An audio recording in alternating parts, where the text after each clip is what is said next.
Bismillahirrahmanirrahim. Jadi alhamdulillah, insya-Allah pada hari ini kita akan sebutkanlah apa yang kita timbulkan semalam. Kenapa kalau kita kata perkataan yang dimulakan dengan alif wasal, okey, kalau huruf yang ketiga dia 1 2 3, okey, 1 2 3 ni bagi atas,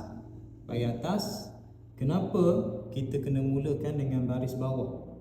Jadi antara alasan kenapa tidak boleh dimulakan dengan baris atas juga, sebab kalau kita mulakan dengan baris atas, yang alif ni dia akan bunyi a.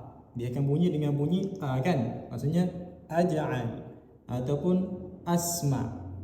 Jadi seolah-olah maksud tu dia akan berubah. Dalam bahasa Arab, a dia mengandungi maksud yang tersendiri.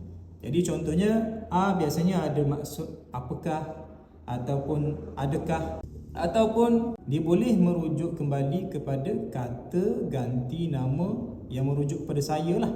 Okey, contoh kalau kita baca dengan aj'al, yang maksud asalnya jadikanlah. Bila kita sebut ij'al, jadikanlah, okey, itu maksud asal dia. Tapi kalau kita baca dengan aj'al, akan jadi maksud dia apa?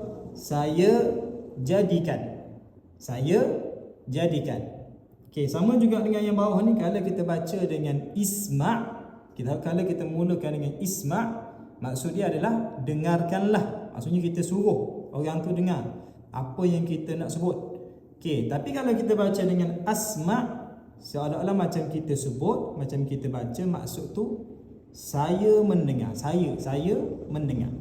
Okey, sebab tu kenapa yang bagi atas ni kita kena mulakan dengan baris bawah supaya maksud tidak berubah. Okey, itu jawapan yang ringkas yang saya boleh kongsikan. Jadi kalau anda rasa video ni bermanfaat, kalau anda rasa apa yang saya kongsikan ini bermanfaat, boleh kongsikan kepada yang lain insya-Allah, dan jangan lupa follow, like dan share video ni. Okey, barakallahu fikum.